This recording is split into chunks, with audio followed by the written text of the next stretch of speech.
what's happening, man? Hey, DeMarco. What's up, baby? Good. Did you know today was the Trent Green anniversary day? Does that cross your mind? Today's the 28th. No, sir, I didn't. But I should have known because it's August, right? Right. But it didn't cross my mind. It's hot enough outside that it should have crossed my mind. It was hot back then. So I was telling people, from your perspective, when Trent goes down, Rodney hits Trent below the belt. We all know the story. Right. If Trent Green doesn't go down, the greatest show on turf still happens, and it might even be better. Ooh. But just your reaction in the moment when you're pounding on the turf. AK, my co-host today, say hi. Hey, what's up, Isaac? He's from St. Louis. What's up, AK? Okay. He brought up a word I haven't thought of in years, snake bit. Remember when we used to think we were a snake bit team? Man, you think I don't when I do? Especially with from long flights coming back from Seattle and San Fran, you know, with them slapping us around. Of course I thought we were snake bitten, man. Of course. So when he goes down and you're out there banging on the turf, what was going through your head? Yeah. So D4, check it out now. So, and like I told you, man, I was just talking about this whole play, this whole scenario not very long ago. But you got to go back to that last preseason game. I think we played as starters, right? Yes. I mean, we go in. I think I played a series, and I come out. Now, you know, I'm kind of like looking for my hot dog and looking for my Gatorade on the sideline just because, you know, it's the best seat in the house during preseason to be standing on the sideline watching guys trying to make the team. But just so happened, Trent's still in the game. Marshall is still in the game. So 2 plays before Trent goes down, let me tell you what happens. Rodney Harrison is on the edge. He comes on the edge, and he's blitzing from the edge. So Marshall picks him up. Now, he's walking Marshall back into Trent. And he kind of hits Trent as Trent releases the football a little bit, right? Yeah. So I was like, whoa, man. You know, he nearly got Trent. To myself. I said that to myself. And then I start thinking, you know, what are they still doing in the game? You know? So my hot dog gets there. You know, I got my hot dog in my hand, and the very next play, it was the exact same play. It's like we ran the same play 2 times in a row. Harrison comes off the edge. Marshall picks him up, and Marshall kind of like lost him a little bit. And as he's falling down, he falls right into Trent's left knee, bro. His plant leg. And I've seen it all happen. We've seen it 100 times on the playing field where knees buckle, ankles buckle, elbows come out of place and stuff like that. And I knew immediately what was going on, you know. So I throw my hot dog down, and I'm like looking for somebody to say, you know, I'm looking for Vermeil or Mike Mark to say, yo, what he's still doing on the field, you know? Right. We haven't had a stable quarterback since Chris Miller. That was your guy. Chris Miller was our first quarterback. Yep. And, you know, he gave us, you know, he was there 3 years. If he was there 3 years, he gave us 1 year worth of stable quarterbacking. Right. While we were playing together. So, and then Trent comes along, and, man, the ball never hit the ground during, you know, summer practice, you know, spring practice. It never touched the ground. So I was super excited. Trent had been in the offense. He knew Mike Martz. Mike Martz knew him. And the biggest thing about it, DeMarco, is this. He could ad-lib. Yes. He was a football player. That's the thing. He could get in. Yes, that's what we missed. Isaac, that's the thing. We're talking with Rams legend, Super Bowl champion, Hall of Famer, Isaac Bruce. Like, it gets lost in time because the story of Kurt Warner is so legitimately inspirational. It's like something Hollywood, except you would think it's too cheesy if it wasn't real. Yeah.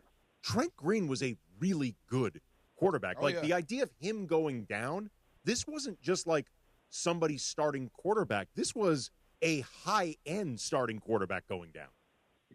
Very high-end, hometown kid from St. Louis. Yeah.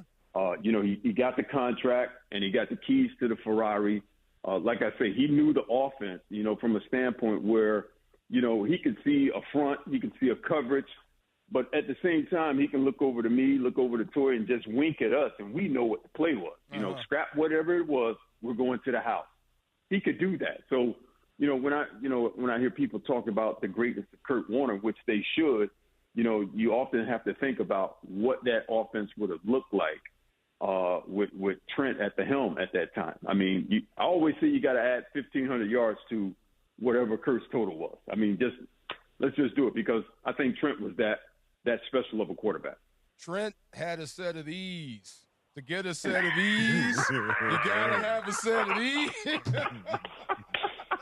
Yes, sir. We had a special teams coach that came from the Washington Redskins, and he had 2 Super Bowl rings. To get a set of these, you got to have a set of these. Every single day. Yeah, he was that dude. I did. Okay, yes, so I felt bad. I was mad for us. I was mad at Rodney. And did Rodney ever, talk to you about this? I'm sure you've seen him, after it happened.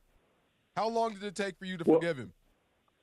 Well, you know what? After that play, the Chargers were smart enough to not put Rodney back in the game, because he had a target on his chest and on his back, on his knees, whatever. And you know what? I have seen Rodney in passing, but that topic never came up. I have thought about it, but it just has never come up. It'll probably come up, man. Maybe he hears this, and we have a conversation one day, and I just love to hear his thoughts. Because, hey, we got 2 chairs right here. Do it here, please. That would be great. That would be awesome. That would be awesome. But that'd be great. But I would say this. I mean, look, you made the Hall of Fame. You are immortal. That was so great. And I don't know if you know this about Isaac Bruce and his Hall of Fame speech. Chris Berman, the thief that he is, mistakenly took Isaac's iPad. So his entire speech had left with Berman. So what you heard was just off the top of his head? It was I don't want to say the real Isaac, but it was the Isaac that we know.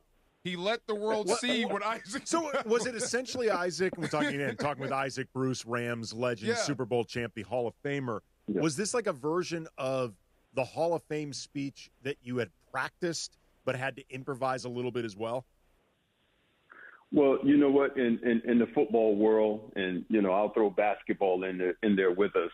We have this term that we call game tempo. Okay, so there are times when if we're at practice and we're just trying to get through practice, we can brother-in-law, but something may click. It could be the smallest thing that can get you game tempo. That moment in Canton, it was Berman taking my iPad. So I was like, listen, this is my only opportunity to give a speech. So here it comes right from my heart. Yes, and what you heard was just like DeMarco said, man. That was me. That was me on Sunday or Monday night. That was me. Whatever you thought about him, this is the real guy. Who's the guy? What was the guy's name from Colorado? The receiver? The one that went ahead of you. You got Charles Johnson. Charles Johnson. That was the guy. Yes, sir. Charles Johnson. Yeah. Oh, my God. That was so much fun. We never forget, man. We never forget. Never. He was drafted ahead of Isaac. And that's something else. Yeah. I talked to G-Man, Wayne Gandy, the other day. Yes, sir. When I heard that the University of Auburn is trying to go back and claim all these national championships, that he's the first guy I called. Really? You trying to retroactively go back and get national championships? But I remember when he was the first pick, you went in the second round. It was Brad Otis, all these guys, just being the undrafted dude. And I knew I would be amongst you guys forever. I knew this from day one. When you guys took the rookie picture without me, oh, my God, it hurt so bad. I never knew that. I never knew that. You know the one I'm talking about, too. Oh, my God, it hurt me so much. I'm like, oh. I am one of you. I didn't mean to. I was still trying to fill out everybody, man. And, I was just following the group. You know what I mean? I see that picture. When I see the picture, I'm always like, where's DeMarco, man? No, okay. See? I still had tape on my helmet, Isaac. Let me ask you this then, Isaac. In all honesty, and you can be totally candid because it worked out well for everybody, including DeMarco.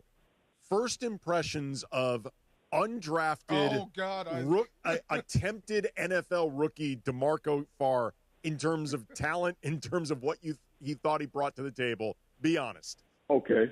Just from a physical standpoint, he was my type of defensive end because I went to a quote-unquote basketball school at Memphis State, right? So we probably have a lesser tier of athletes from a football standpoint. Now, when I got to the Rams, I mean, these dudes were big. The defensive linemen were huge, right? So the offensive linemen, they were huge. So when I met DeMarco, we're probably sitting at UCI, and we're in a little small locker room. And, you know, he's kind of talkative. I'm listening to him. But when he got on the field, that's really when he started to stand out. And then I started to notice him because he was battling with one Mark Boutte at the time for the final roster spot as far as the defensive line was concerned. So I remember his last preseason game as a rookie, you know, when his coach told him, listen, it's either going to be you, DeMarco, or you, Boutte. And Mr. DeMarco Farr won that battle like the wrestler he is. I'm so glad you told that one and not the one where Jackie folded me up like a lawn chair. Oh, no. Well, that was more Jackie's impression of you. You're my friend. Oh, my God. He dumped me in a heap, and when I stood up, the first person I saw was Isaac smiling. This is the big leagues now, man. Isaac, man, it's so great to catch up with you. It really is. Yes, sir. It's good to see you, and you're going to be out to SoFi this year. I got a feeling, man, this might be one of those special years. Now that you got number 9 back under center. Oh, absolutely, man. It's starting to look like it. You know, it starts with Coach McVay. You know, his ability to put guys in the right place and make plays. You know, we got the addition of the wide receiver. Devontae Adams, to the group. Devontae Adams, man. So I think he's definitely going to help. And, you know, the defense is young, but the defense made plays last year. So another year of that defensive front, you got 55 and you got your guy Verse coming off the edge. I think we make some noise this year, DeMarco. I won't be surprised. Just one thing about Devontae Adams and people of your ilk. When you put your gaze upon him, do you see the ingredients that would make him immortal? I think I do. I mean, you're talking about a guy who's a multiple-time All-Pro, you know, not just a Pro Bowler, but a guy who's made a lot of noise. He had the consistency of having a stable quarterback position, you know, for a lot of years in Green Bay, and the numbers are looking good. He's still going on, and he's an integral part of what the Rams will be doing this year from an offensive standpoint. He's not going to be a third guy. He's not going to be standing on the sideline, you know, trying to, you know, look forward to retirement. I think he's going to be an integral piece of what we do offensively this year. I hope so. And like I said, Jared Verse, either way, is going to eat. That is a monster. You can't talk that much on the football field and be that young, but I guess you can. I guess you can if you can back it up. I guess you can talk like that. You got that right. You're not. You got that right. Thank you, man. Good to catch up with you. No problem, man. Love you guys. Love you too, man. My man Isaac. I want to remind you, first of all, I love that.